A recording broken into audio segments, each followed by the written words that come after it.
Today, I'm dropping some knowledge bombs that people brand new to vending and even smaller operators who already have vending machines often miss. We're going to talk about profit and how much you really need to make sure that you're not going into the red when you finance.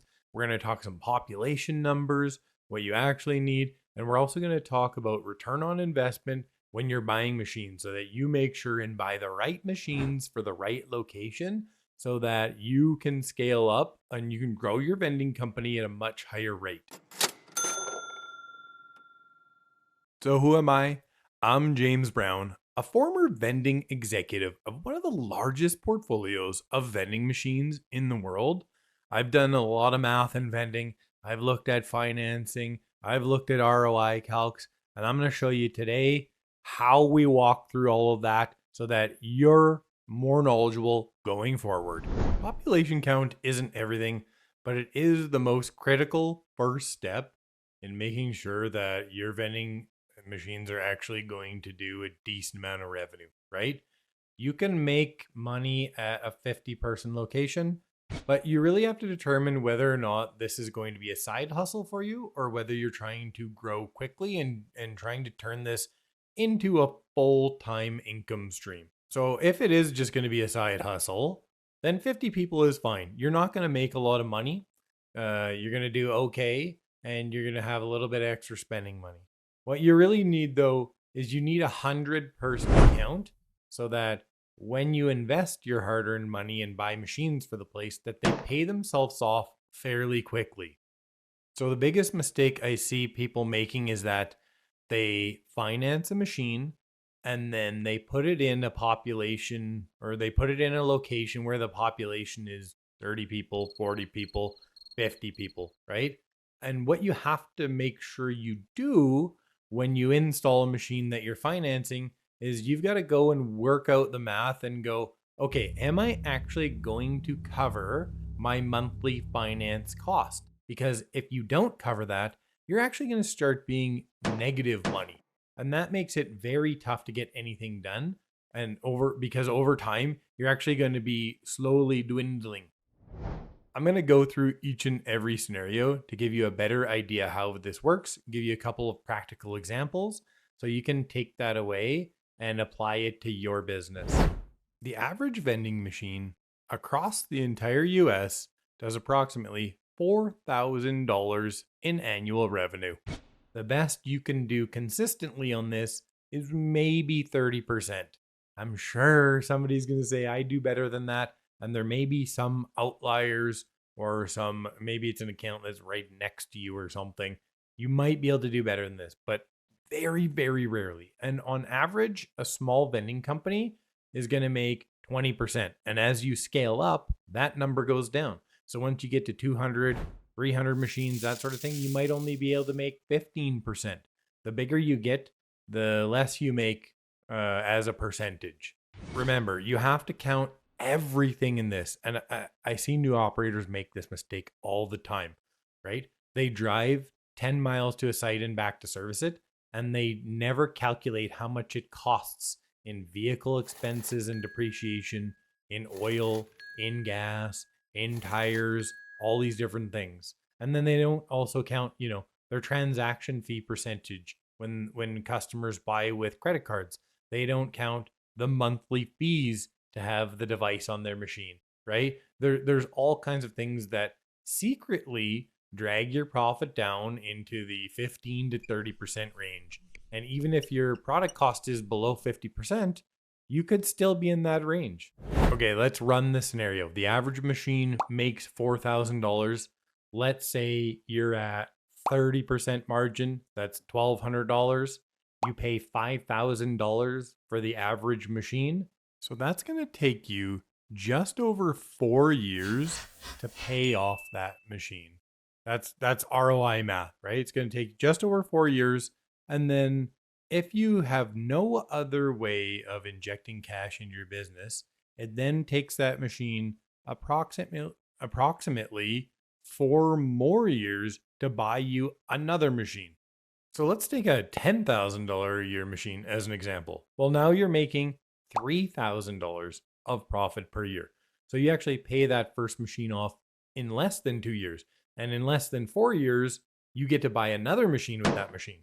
And if you can do that a bunch of times, very quickly, you get to build yourself a great vending business. And when you finance a machine and you're making $10,000 a year, it's going to cover the cost of that machine so that you're not negative cash flow. Okay, so let's talk financing. We're going to go through a couple examples. First is a 5K machine investment. Next is a 9K machine investment. So let's do it over a 36-month term. I'm flashing some graphics up here on the screen so that you can follow along.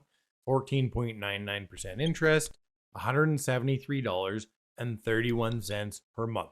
Again, 5K machine. So let's say it's 20% margin.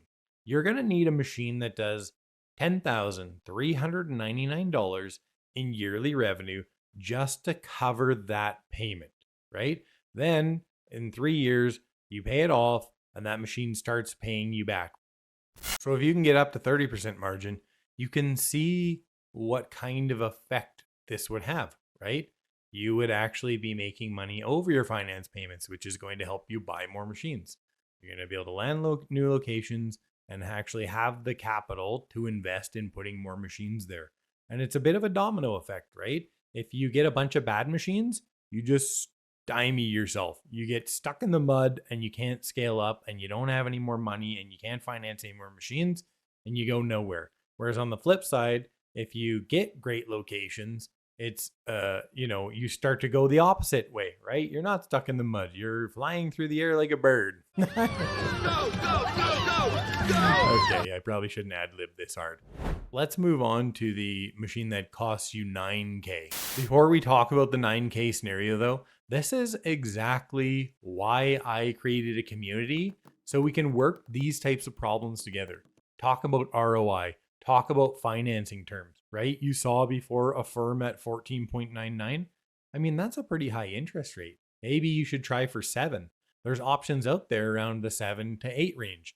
There's all kinds of different strategies for how to assess location population. There's all kinds of different strategies for deciding on what type of machine goes in there. Is it a smart cooler? Is it a combo? Do you want a snack and a drink side by side? Is your drink going to be a round front? Is it going to be like a Dixie Narco 5800 glass front, right? I mean, there's all kinds of different things that we discuss in the community, and this is going to help accelerate your growth and make sure that you make the right decisions. And just a few right decisions is the difference between you being able to grow your vending company quickly or, like I said, being stuck in the mud. I also bring a bunch of people together so that we can get greatly discounted pricing on various types of machines. So the membership essentially pays for itself if you buy 1 or 2 machines in a year. I mean, I'm going to save you quite a bit of money. So anyways, links are down in the pinned comment in the description. Go check it out. Come join us. Okay, so for a machine that costs you $9,000 to buy, 36-month term, 14.99% interest, that's $312 per month. At 20% margin, with simple math, you need a machine that does $18,720 a year. This would put it in what I call elite class or very close to elite class. And probably 1% or less of locations or machines at locations, let's say, are going to do, 18 to 20K. Like those are pretty rare. You need really good accounts. You need like hospital emergency rooms, rec centers.